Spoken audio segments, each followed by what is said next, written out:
Hi guys, I'm Esbensen from Christian Life Church, Columbia, and I'll be performing Calm from the Broadway musical Ordinary Days.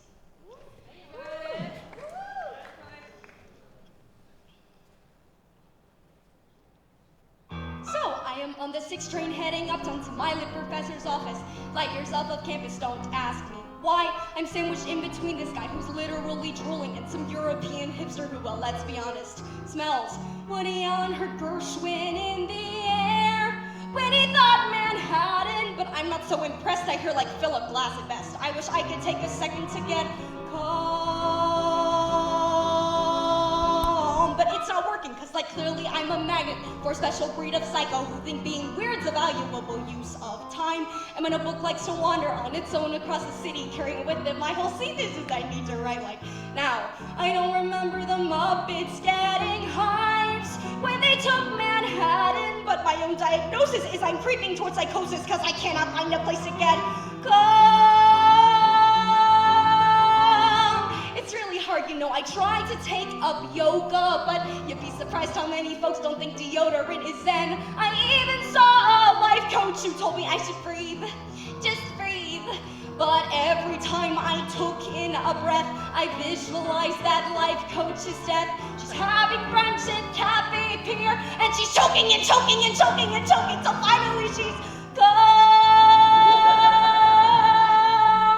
I'm sorry, anyway, I get to my professor's and he sits me down and tells me that my thesis on Virginia Woolf was somehow false. And I tell him what I'm working from is not so much a thesis as the fact that she went crazy, and that seems, well, apropos.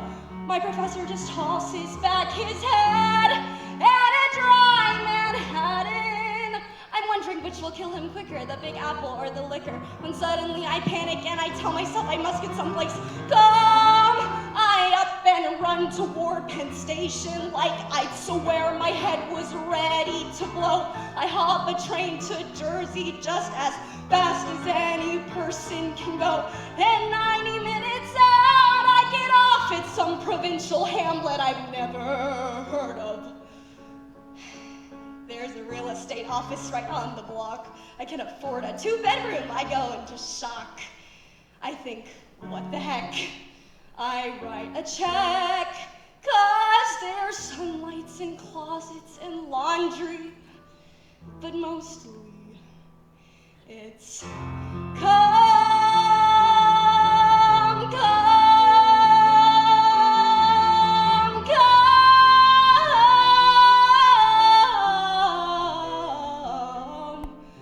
calm, calm,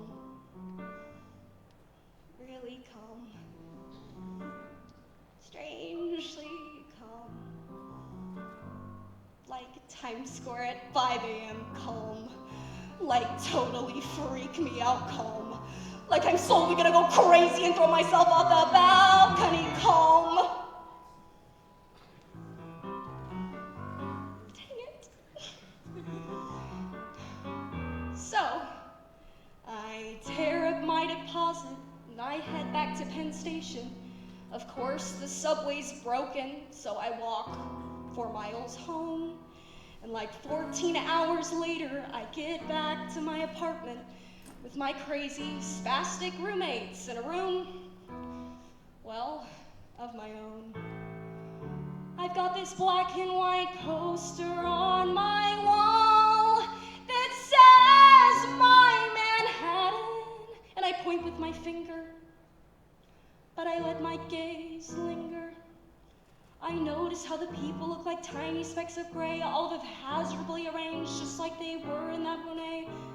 And suddenly I'm struck by this bizarre revelation that like Warren's whacked out theory might deserve some exploration.